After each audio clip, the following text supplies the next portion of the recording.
नमस्कार भारतवासियों। आज हम भारत की राजनीति व्यवस्था के अंतर्गत भारत की कैसी राजनीति व्यवस्था है और मेरे संविधान के अंतर्गत उद्देश्य का प्रस्तावना में क्या क्या उल्लेख किया गया है, उसके अंतर्गत आज हमारे भारत में राजनीतिक व्यवस्था कैसी चल रही है और क्या नहीं हो पा रहा है। हम लोग सभी जानते हैं कि राजनीति में प्रवेश करने के लिए बाहुबल, पैसा और धन, बल, मन सभी की आवश्यकता होती है, जो सभी व्यक्तियों के पास मौजूद नहीं होता है। उसको राजनीति करने की इच्छा हो भी तो वह नहीं कर सकता है। एक समाज को सुधारने के लिए उसके पास उतना संसाधन नहीं है जो कर सकता है।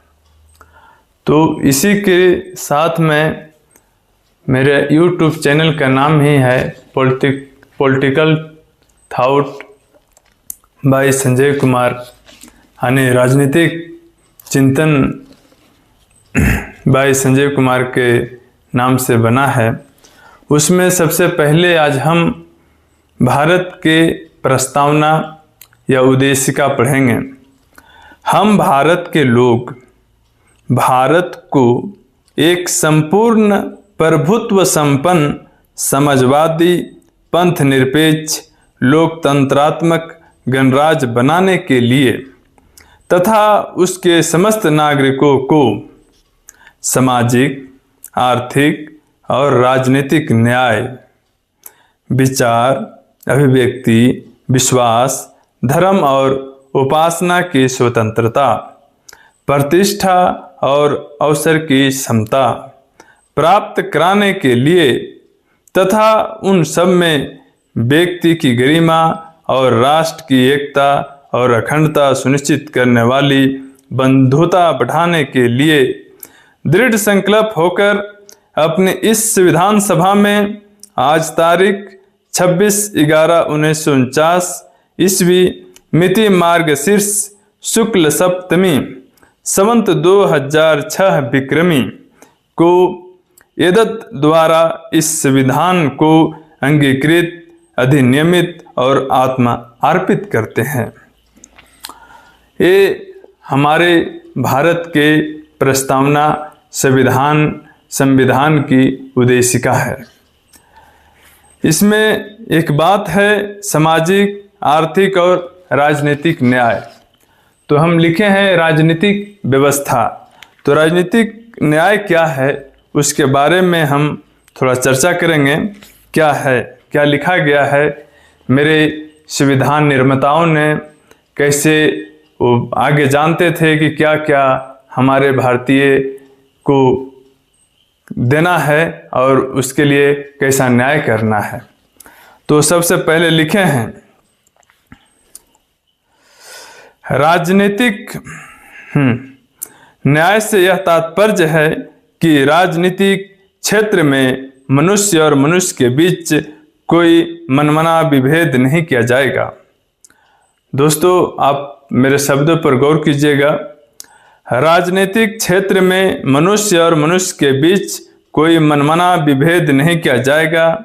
उद्देशिका में जिस राजनीतिक न्याय की बात कही गई है उसे सुनिश्चित करने के लिए आवश्यक था कि भारत के राज क्षेत्र में प्रत्येक व्यक्ति उसकी संपत्ति और शिक्षा पर ध्यान दिए बिना राजनीतिक व्यवस्था में भाग ले सके। बिना किसी शर्त के सार्वजनिक मताधिकार को इसलिए स्वीकार किया गया। इसका अर्थ यह हुआ कि प्रत्येक 5 वर्ष में संघ और प्रत्येक राज्य के विधानमंडल के सदस्य समस्त वयस्क जनता के मत से निर्वाचित होंगे और इस निर्वाचन का सिद्धांत होगा एक व्यक्ति और एक मत। सर्वोच्च न्यायालय के निर्देश पर चुनाव आयोग द्वारा विभिन्न सुधारात्मक कदम उठाए गए हैं, जैसे कि मतदाताओं को अपने प्रत्याशियों के संबंध में जानने का मौलिक अधिकार है। अब हम इसी पर ही थोड़ा सा रुकते हैं। सभी लोग कहते हैं कि हम अपने क्षेत्र के विधायक हो या मेंबर ऑफ पार्लियामेंट संसद हो, उसके बारे में उतना जानते नहीं है, वो उतना बताता नहीं है, उसके जानने का इच्छा रखता है, बल्कि उसके सामने जा ही नहीं पाता है। बहुत से ऐसे भारतीय लोग हैं जिस शिक्षा के अभाव में उससे प्रश्न नहीं पूछ सकते हैं, और वो व्यक्ति विधायक और संसद बन जाने के बाद बहुत कुछ करता है, भ्रष्ट भी है। और नामांकन पत्र में कॉलम या खाना रिक्त छोड़ना अधिकारों का उल्लंघन करने के बराबर है। जैसे यदि संसद या राज्य विधायिका का कोई भी आसीन सदस्य जन प्रतिनिधि अधिनियम की धारा 8 की उपधारा 1, 2, 3 में वर्णित किसी भी अपराध के लिए सिद्ध दोष या दोषी सिद्ध होता है और लिली थॉमस 10B निर्णय की घोषणा के बाद से इस तरह के दोष सीधी या कारावास या दंड के अनुसार अधिनियम की धारा 8 की उपधारा 1, 2, 3 में वर्णित निर्भरता या योग्यता भुगतनी पड़ती है। उसकी संसद या राज्य विधायिका की सदस्यता जैसा भी मामला हो धारा 8 की उपधारा 4 द्वारा रक्षित नहीं होगी, जिसे संविधान के अधिकारातीत घोषित किया जा चुका है, बावजूद इसके कि वह दोष सीधे कारावास या दंड के विरुद्ध अपील या पुनरीक्षण दायर करता है।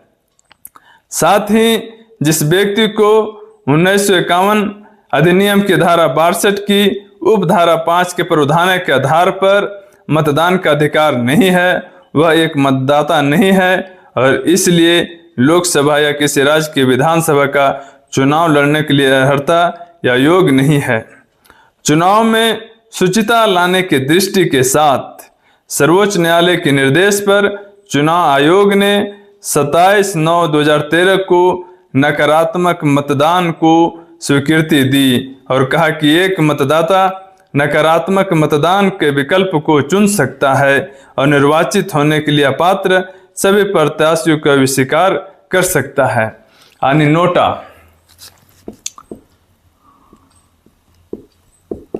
नोटा का बटन जो है 27/9/2013 को ईवीएम मशीन में लाया गया या तो बैलेट पेपर पर। उसको आप भारत के मतदाता अपने प्रत्याशियों से संतुष्ट नहीं है तो उस बटन को दबाइए या उस बैलेट पेपर पर निशान लगाइए। मतदाता इलेक्ट्रॉनिक वोटिंग मशीन में उपरोक्त में से कोई नहीं none of the above button को दबा सकता है और इसके लिए चुनाव आयोग द्वारा उसके अनुपालन के लिए न्यायालय ने आवश्यक दिशा निर्देश भी दिए। लोक नियोजन के विषय में भी जाति और मत पर ध्यान दिए बिना स्त्रियों और पुरुषों को अवसर की समानता प्रदान करना भी लोकतंत्र के उद्देश्य की पूर्ति है। इन संवैधानिक रक्षोपायों के अतिरिक्त अल्पसंख्यकों के साथ संविधान में जो व्यवहार है उससे यह भली भांति प्रकट हो जाता है कि जो सत्ता में है उन्हें संविधान के पीछे के दर्शन की उपेक्षा नहीं की है।